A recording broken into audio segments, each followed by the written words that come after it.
Hey everybody, Dean Cottrill here from T360. I'm going to talk slow because, as we all know, Zoom, the numbers of you will be joining us. It takes a few seconds. So it's nice to have, I'm going to get into the introduction here, but Frederick, good to see you. Nice to have you here.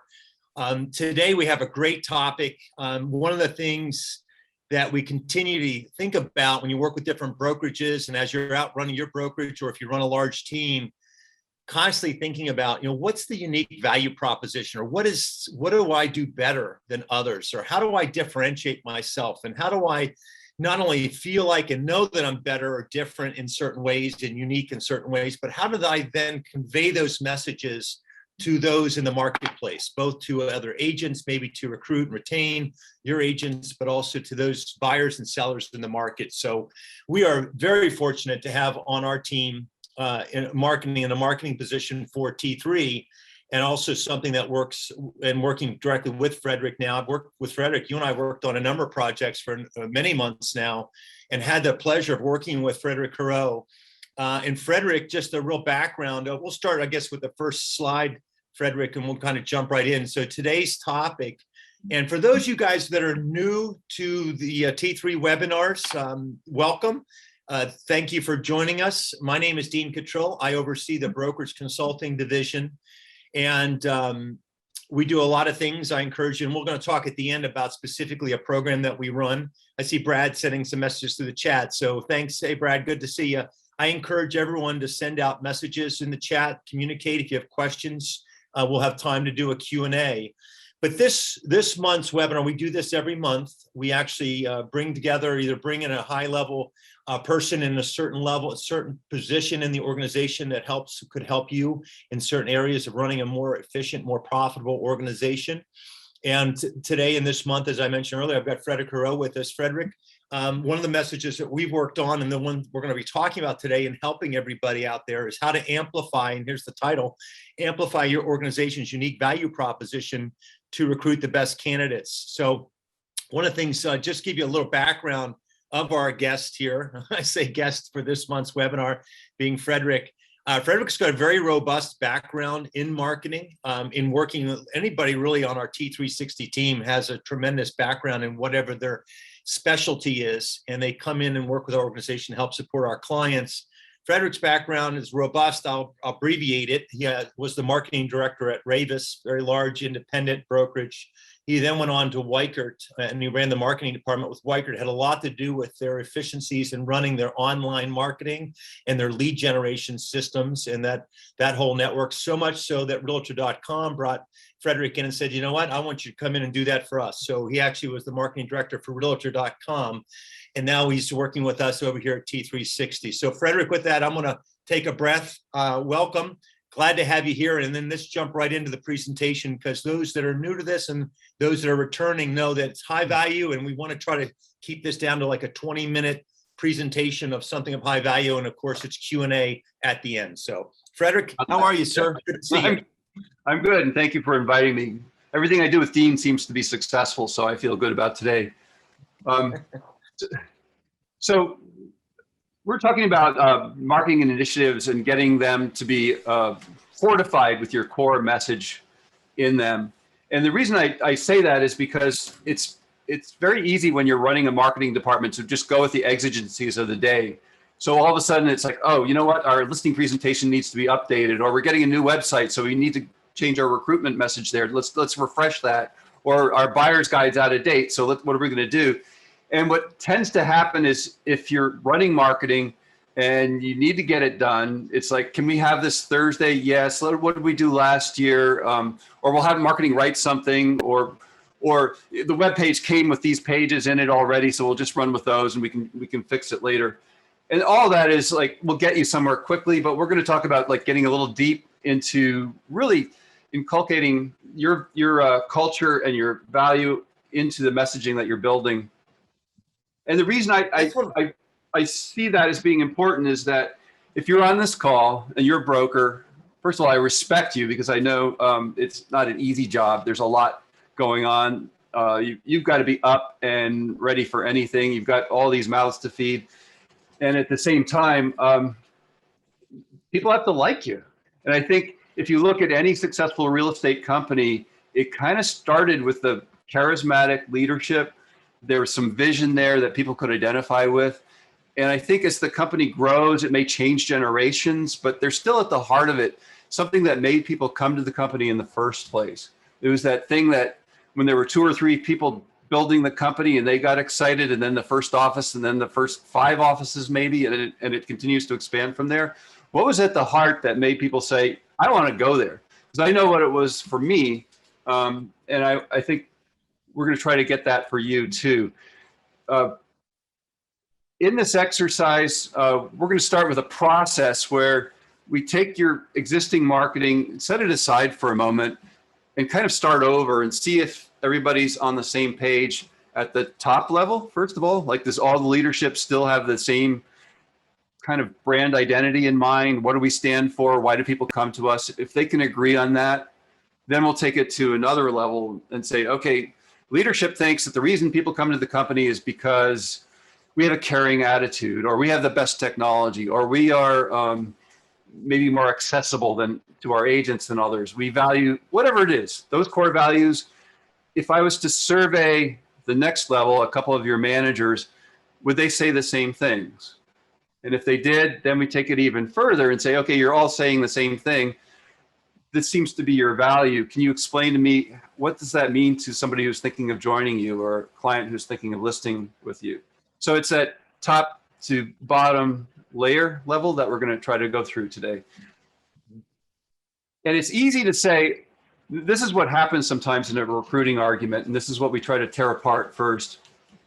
It's easy to say, we have this stuff. Like, why should I join this company? Well, we have this great technology. We have these systems. Our commission plan is XYZ. We have a wonderful training. We have financial strength. We're number 3, or we're number 1, or we're number 7 in the marketplace. And those are strong things. I used to use them in my listing presentation. So I like those. But what's more, I think, unique and less duplicable are things like who you are, your culture and values. And in our surveys, I think people will say things like, oh, they come here because of our culture, or they'll come here because of our attitude and our people. And that is good. They should say that. And what I think the next level of that is, well, so what? I mean, everybody can say they have culture. What do you have to support that? And we'll get into a few ways that you can do that. That's that articulate. That's the thing, how to articulate that, right?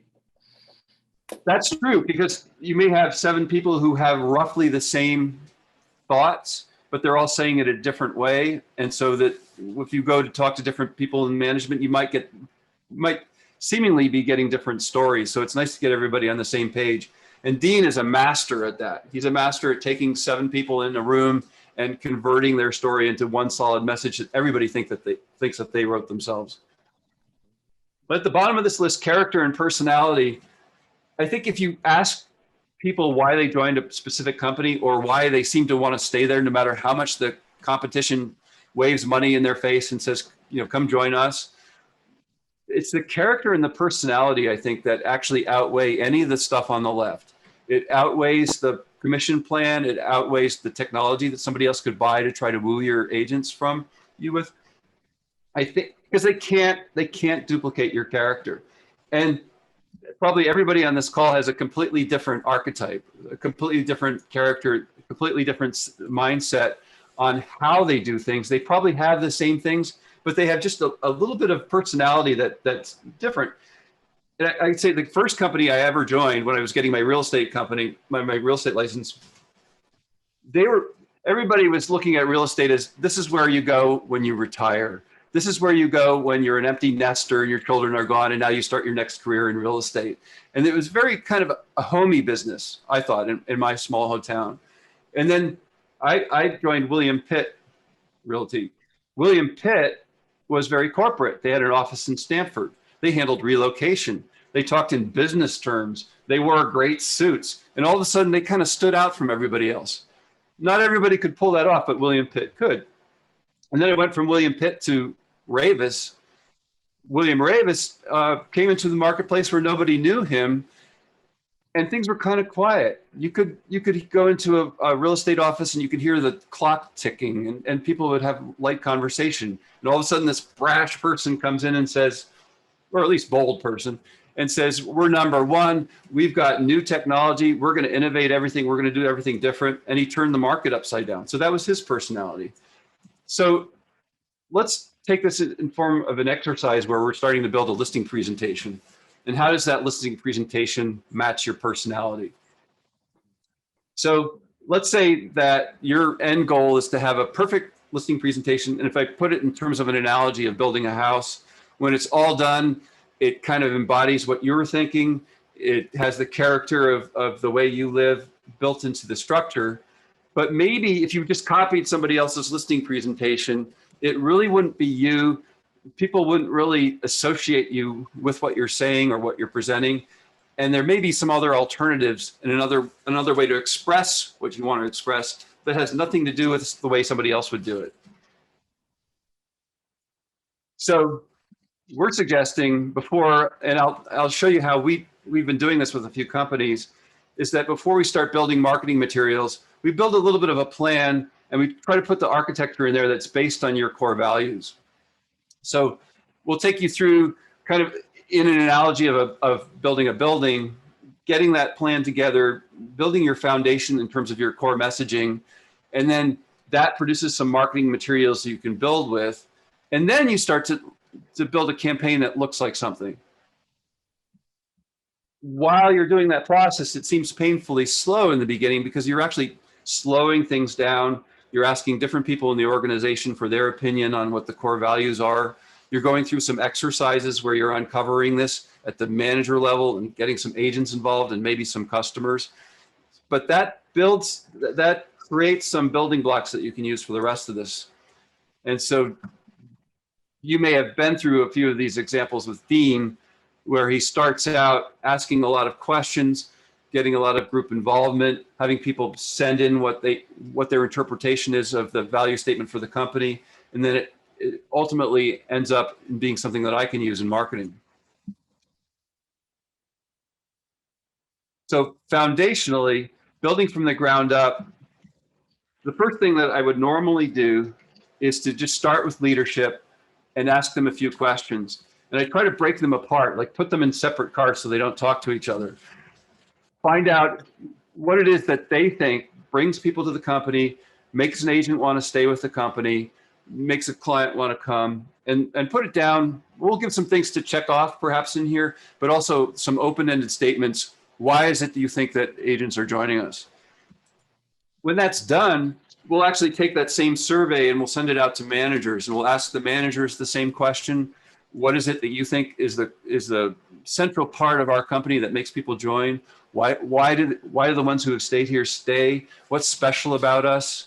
And they'll actually take the time and give you some things that are not just those superlatives, oh, we have culture, but if you push a little bit, you can get, and our culture means that I can leave a contract on the table and I don't worry about the next agent picking it up and running off with the customer. Or that if I have to leave town, somebody else has my back. Or I walk into the office and the manager's door is open, and if they're not on a call, they'll wave me in and I can talk to them. So things that mean something to them, they will give you back that stuff. And it doesn't sound like much at first, but when you start to get a lot of it and you start to consolidate it, all of a sudden this culture and character starts to emerge from that.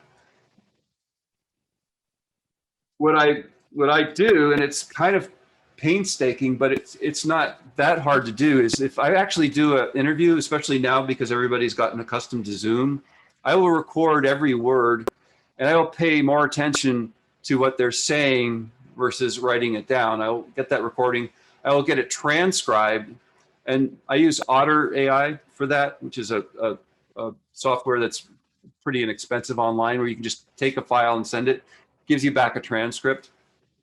And I'll take those transcripts and I'll read every single word, but I'll see what's the pattern, what is continually coming up. And those yellow lines you see there are people repeating that central core value. So that by the time I've done this exercise, I've asked these questions, I've gotten some responses, And then I've looked at it and seen, okay, this is what's common. This is what's repeating. This is what seems to be moving people. Let's see if we can build some messaging around that.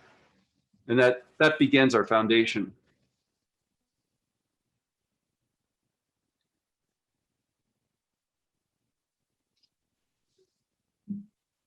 Then you think, well, okay, that's done. The thing you're going to hear is, okay, well, when are we going to have our materials? We want that listing presentation, or let's, the website's going to be due in 13 days. What do we have for that? So thankfully, that foundational research, once it's done, it's very easy to put structured messaging on top of that, because although those words are in the words of your managers, agents, leadership, with some skilled copywriters looking at that, with them really understanding your company, they can actually say, okay, here's my recommended email. Here's recommended copy for your website. And everybody looking at that will say, oh, yeah, we had the meeting about that. That is important. That is something we should be putting on our recruiting. And what's made my job easier is that I haven't had to extract all this stuff myself. I've been following Dean through some of the exercises he's been doing. And Dean has a unique way of getting people to take a moment, put some introspection into their analysis of what it is that made people join the company. And Dean, do you want to? Yeah, love to jump in. I love where you're going. I'm kind of just staying quiet because I wanted to, you're just throwing out some incredible information for everybody. So the exercise that we go through and we encourage you to do, and Frederick has mentioned this a couple times, is getting different levels of insight from different people at different levels of the organization. It includes agents. So leadership, founder, being the people on this call, managers, if you have managers, agents, get a sense of your agents, long-term agents, why do they come, why do they stay? And even so, you can go to a level of consumers, customers, buyers and sellers, and what do they see in the value? I mean, you can do that deep work. This work that we do here, and Frederick and I have worked together on a number of projects where we go through the value proposition. This is part of our recruiting process module. It's our second one on specifically on recruiting, where we dive into and talk to everyone about trying to hone in on what that message is. And you all know, depending if you have a multi-office company, everyone's saying something different. And even if you have a one-office company and you have a couple people in the recruiting process, you're both saying something different typically. Very rarely is everybody on the same message. So this exercise we encourage you to do on your own, go through this if you're not working with us, is go through the process of building that foundational understanding, getting some insight, feedback. And this is a process, literally, Frederick, what we take probably a good month and a half, working through probably 4 or 5 different meetings of working with leadership, management, in going through this process to hone in what is that message. Because ultimately, at the end, we want those leaders who are going to be in the recruiting retention area of the business to have a complete, not something that's made up. This is a strong foundation built on bedrock because it's coming from the people that are in your organization. And that is something then you could build on. You're going to see Frederick's going to take you down this path. But from that exercise, you can just build so many things from it, so many marketing, so many ways to reach out and communicate. And it's not that you're making things up. You're actually not making anything up. You're talking from your soul and your heart in the organization. So as you can see from these slides that Frederick just brought up on the far left, that's where you kind of get in the insight and the feedback. And then it slowly it moves into a document, where we start then putting them into, like in this, we did acrostic where P is professional, R is revenue, S sales. These are letters of the company that we use. Professional Real Estate Services International is a client of ours. And this is one that we've gone through this exercise, and I'll let Frederick, you take it over. But that's one of the things that we've done, is have the managers and the leadership work together and put these things together. And one of the things that comes up through these joint calls is I just had a call yesterday, for example, with a large client, and we're going through this process. And some of the leaders are like, I forgot all about that tool. I forgot all about that. I didn't even know we weren't expressing this. So it's really good if you collaborate and work together. The old catchphrase is, if you have everybody help you build the raft of your business, they're less apt to sink it. So let them help you build it and get everybody rowing in the same direction. They help build the raft, they're less apt to sink it. In fact, they seem to have pride in it. And what I noticed about this is that if you see on the left side, you'll see different color writing in there. That's because we had 7 or 8 different managers each write their interpretation of what that value statement meant. And then we were able to say, okay, well, I can take these 3 sentences and I can convert it into one that kind of paraphrases all of them and yet really retains what they said. So when they see this document on the right, they'll look at that and they'll go, oh, I remember that meeting. And that was me. Yes, I said that. So they have a line or two in here. And then when we take that to another level and start building marketing materials, these things are now really easy for the marketer to do because they can refer back to some of the previous research, but they also become resources that you start to use this for your recruiting email. And all of a sudden, when you have to build a recruiting website, it's like, oh, yeah, we've got that value statement. Let's go take a look at it again. And all of a sudden you find that you've got these building blocks that can be used anywhere. So at that point, when you've got structured messaging that starts like this, it's funny, it's happened a few times where we deliver it to the client and they said, well, we spent all this time on this and it looks like we've got a pile of pages here. Where are we going to go from here? But very quickly, when you add the imagery to that, something like this acrostic on the left becomes part of the recruiting brochure on the right. And some of these statements about the revenue opportunities or the support that you get at that company appears later in an email or appears later on their website.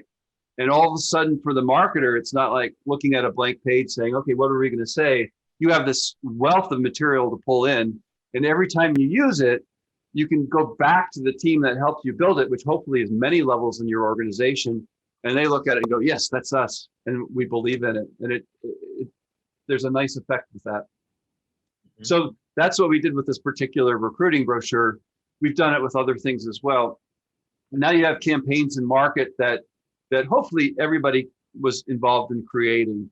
And when I say everybody, I mean really get down to the person who's talking to a customer or going on a listing presentation or making their recruiting appointment and sitting there for an hour and a half with that agent, because they are going to have insight that, at the board level, we won't have as much of.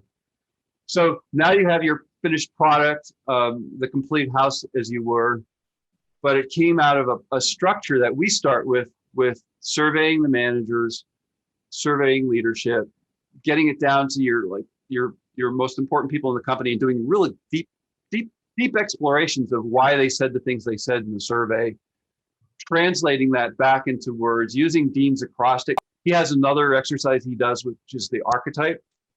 And what's nice about the archetype, well, you want to talk about that a little bit, Dean? Yeah, it's a great Carl Jung's training and basically research on the 12 archetypes. And it's in our brand module. It's time we spent about the messaging and staying on message. I'll give you an example. It's probably the easiest, fastest way for everybody to get their mind around what we're talking about here. Is you think of Geico, for example. A lot of the insurance companies, frankly, they fall into the jester archetype. So they're basically having fun. The commercials are hilarious. And so that's their jester archetype. You have the Wall Street Journal, it falls into the sage archetype. They're going to be the wise one in the world to provide information, right? And then you have Disney and you have Apple Computer that's going to come on and they're going to be positioned as the magician, right? So there's 12 of them total. And what we do is you work through and you should figure out what exactly archetype, because a lot of organizations jump around. Like one day I'm going to be the expert in the market, I'm the sage, and the next day I'm having fun, I'm now going to be the jester, and then I jump around and be the magician, and I'm going to be the girl guide. And what happens is you're jumping around so much, it's not, your message is being lost. It's not resonating at a higher level that it would be if you stayed on message. And so we do that exercise, we dive into that, we get everybody to get a sense of what is their voice, who do they want to be, who are they? And then they help build on that through this exercise, all these exercises that Frederick's sharing with you now. Then we build on that from the foundational and getting it all layers. And we have the voice. What is the voice? How are we going to communicate this? Is it jester? Is it sage? How are we going to do this moving forward? And then that's a fit and finish on this, is that finally, when you've got the finished product, it's in the colors, it's in the voice, it's that represents that company.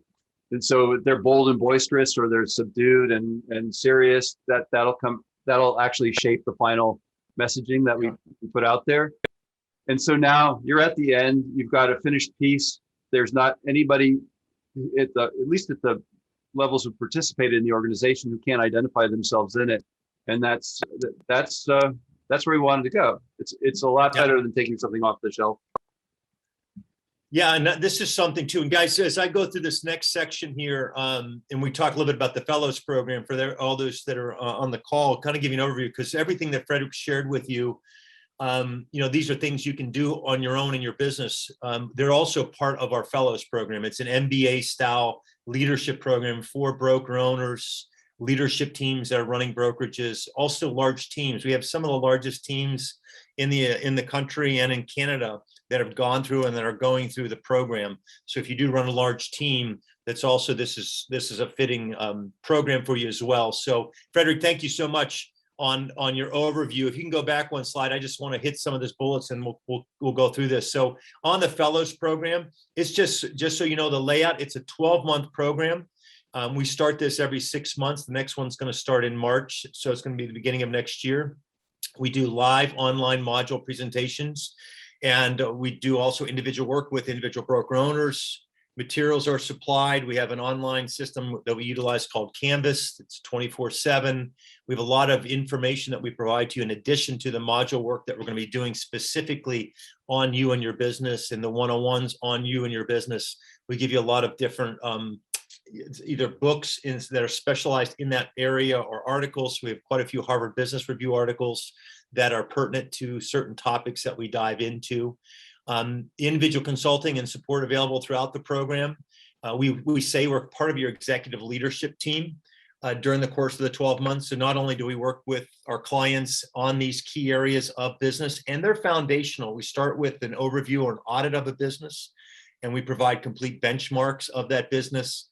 And then we build from that overview, that audit, and then we run, and then we start layering on, just like the exercise Frederick shared with you. You start with a foundational work, and then you build on it. The same thing that we're going to do. We're going to take a snapshot of your business today, give you feedback, input, benchmarks, best practices, and then we start building off of that, figuring out where you want to go, and then helping to build a plan for you to get there. So, again, number 4 there, access to T360 members. And number 3 is we do have on-site retreats. We're moving back to on-site retreats. I'm so happy about that. We're doing that in November for our current classes. And then next March class that starts in March, it'll be in May. It'll be the retreat. But let's go to the next page for me, Frederick, please. Requirements: must be committed to growth, also have to be stable in sales. So what I'd encourage you to do is, Chris put it, I think, in the chat window, right there, t3fellows.com. That's our website, public website. It'll have all the modules laid out. It also will have information. It has a Q&A in there. Also has an application, a couple of places you'll see where you can apply. I encourage you, if you have interest or would like to schedule a one-on-one call with me, tell me more about your business, talk about some of the challenges that you're currently facing. I'd love to spend 30, 45 minutes with you and give you some insight, some help there. And then if the Fellows Program sounds like it's a good fit, and then we can talk about what that next step is for the Fellows Program and so on and so forth. We can move forward there. Okay. Next one for me, Frederick, please. This is what happens when you get one of us driving and the other one. So the next steps, application, as I just mentioned to you. I'll review it. I'll reach out to you. We'll schedule a call. If you're accepted in the program and it sounds good to you, we basically will move you into the program. Again, it starts in March is when we start. We're taking enrollment now. People can enroll now all the way up through March. Personal commitment. It is a commitment. You are going to commit to growing your business, to really taking a look at it. This is, again, an MBA style program. So it's something we're going to work diligently to help support you. We want your commitment as well to work on your business with us as you go through this process. And there's the website, t3fellows.com. Is there anything, any other? Oh, we have some testimonials, I think. And you'll see testimonials also on the website. So Fred, you can click on the next one and see if what else we have here. Oh, that's it. Okay. So all the testimonials then are going to be on the not all of them, but a number of them will be on the website. Frederick, I want to thank you very much for this amplifying the organization's unique value proposition, this conversation. Before we end it, guys, we've got about 2 or 3 minutes before at the half hour. If anybody has any questions, throw it out in the chat while I'm kind of finishing up and wrapping up here, so we can take advantage of Frederick and his expertise before we end the call. One other thing too, I just put a message, I put a note down as Frederick, you were going through there. You had mentioned the transcription system that you use is called otter.ai. That was a nice system. I think it was that otter.ai. Yep. Yep. Great. And one of the things too, just to amplify the message you said earlier, was the biggest disconnect that we see out there and I see out there is organizations taking things off a shelf or looking at another company, what they're doing and trying to just slap their name and their brand on it. And it doesn't resonate and it's not who they truly are. So I encourage you to go through these steps that Frederick has laid out for you. And again, if we can be any help to you guys, just reach out. And with that, I'll go ahead and end the call and we'll look forward to hopefully seeing you guys next month. You guys take care. Thank you, Frederick. Chris, thanks.